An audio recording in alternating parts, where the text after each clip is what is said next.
employees can go to church. And they give millions of dollars to all kind of different Christian organizations. You said, God's using them. Why isn't He using me? The average Christians who are winning souls or being influential, they see other Christians do it. They see Christians doing that and say, why isn't God using me? I want you to understand. Hey, look! Tasty treat. You know what I mean? There was not a whole lot of talent involved in that. And when you think of Balaam's donkey, it's just a donkey. It was all it did is just talk. Now, that's a big deal for a donkey, but the talent wasn't the donkey. Hey, I feel like Balaam's ass an awful lot of times because the only reason I can say anything is because God's speaking through me. But why my point is that God doesn't need your talent. These examples I gave you is just God using these folks anyway. It's not because of who you are. I'm just a nobody. Did you see and then there's a tax collector and a zealot thrown in there for good measure. Tax collectors were the lowest of the low. They were considered to be traitors to the Jewish nation, and yet one of them was amongst the disciples. And he wrote the book of Matthew as well.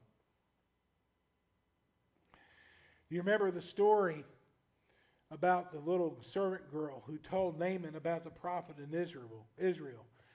Talk about a nobody. This little girl was taken in a raid. We don't even know her name, know nothing about her, except she was used by God to say there is a prophet in Israel.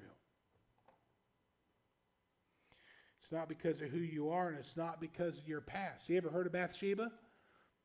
She got pregnant while committing adultery, and that can kind of mar somebody's reputation, but yet she's in the bloodline of Jesus. What about, she was the royal lineage.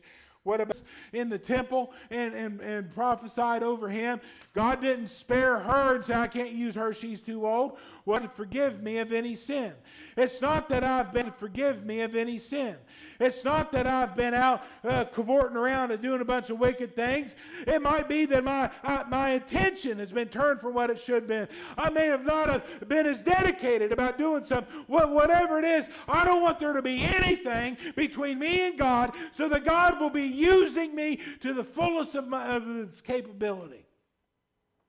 I don't want to Christ depart from iniquity.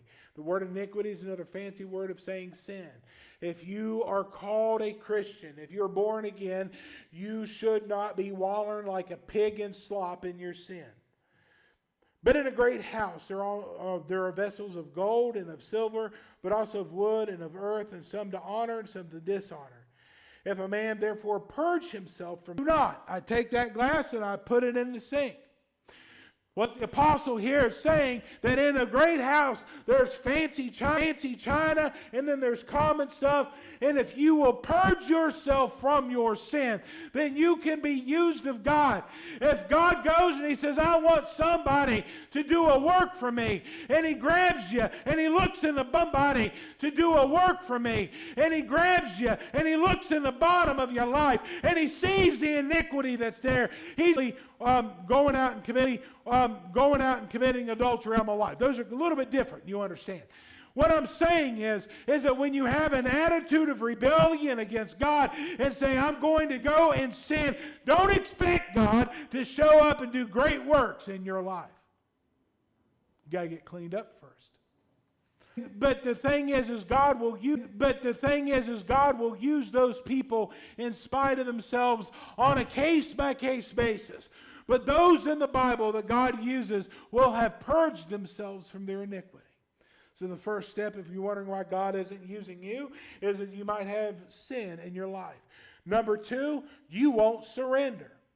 It's hard to be used of God when God says, okay, I want you to do this. And you say, I ain't doing that. Nope, I don't like that. I ain't going to do that.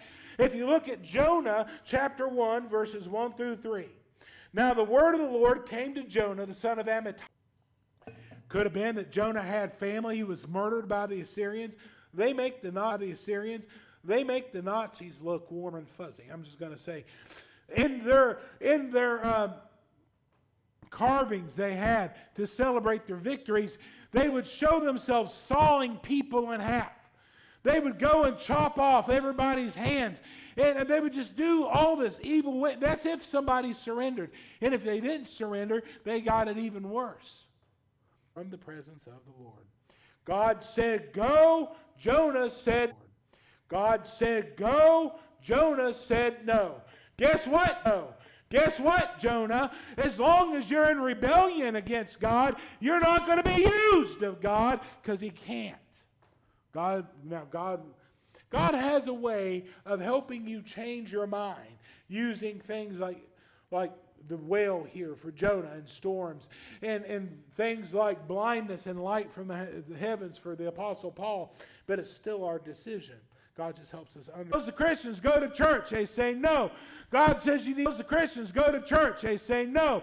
God says you need to give, they say no. I want you to live a holy life, and they say no. It includes how I'm supposed to treat my wife and how my wife is supposed to treat me, how we react to one another, whether kids listen to their parents, how we act at work, what we watch on TV, what you read in the books. It means all of these things. And you can, if you are God's enemy, you cannot. Filthy word after another filthy word, and I felt about that big because back earlier I was more of a friend to the world. The world system didn't bother me. Cussing and all that stuff didn't bother me. If you get so used to this world that the sin of this world does not cause you concern, you might be in a position where God is not going to be able to use you. You cannot be a friend of the world, a friend of the world system, the way the world looks at things and sees things. Listen, you can't fit in to a lost and dying world and expect God to be moving in your life at the same time. We have a decision to make. What side are you going to be on? God is saying to us that friendship, the priests were given a different set of standards to live by than the rest of the Jews. Do you realize that? There's things that a regular Jew could do that a Jewish priest could not do. And there was, if a normal Jewish family lost somebody, then they could go bury them, but a priest couldn't do that. It would make them unclean. There were other things as well, like marrying a divorcee and those kind of things. But we are a royal priesthood. We are a peculiar people. We are to be different than the world. We are not to be friends of the world.